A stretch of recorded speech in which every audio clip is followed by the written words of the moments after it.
வாணியம்பாடி தொகுதியில் தீவிர வாக்கு சேகரிப்பில் ஈடுபட்ட தாவேக வேட்பாளரை தோளில் தூக்கி வைத்து அப்பகுதி மக்கள் உற்சாக வரவேற்பு அளித்தனர். திருப்பத்தூர் மாவட்டம் வாணியம்பாடி சட்டமன்ற தொகுதி தமிழக வெற்றிக் கழகத்தின் வேட்பாளர் சையத் புர்கானுதீன் தனது சட்டமன்ற தொகுதிக்குட்பட்ட சிக்கனகுப்பம் மற்றும் அதன் சுற்றுவட்டார பகுதிகளில் தீவிர வாக்கு சேகரிப்பில் ஈடுபட்டார்.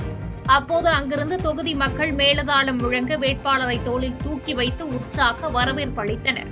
தொடர்ந்து பொதுமக்கள் மத்தியில் பேசிய வேட்பாளர் தான் சட்டமன்ற உறுப்பினராக வெற்றி பெற்றவுடன் வாணியம்பாடி சட்டமன்ற தொகுதியின் அடிப்படை வசதிகளை மேம்படுத்தி தருவேன் என வாக்குறுதி அளித்தார்.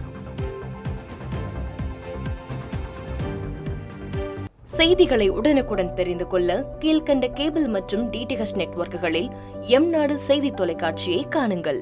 பாதகம் செய்பவரை கண்டால் நாம் பயம் கொள்ளலாகாது பாப்பா, மோதி மிதித்துவிடு பாப்பா, அவர் முகத்தில் உமிழ்ந்துவிடு பாப்பா. அண்மை செய்திகளை உடனுக்குடன் தெரிந்து கொள்ள இணைந்திருங்கள் எம்நாடு தொலைக்காட்சியுடன்.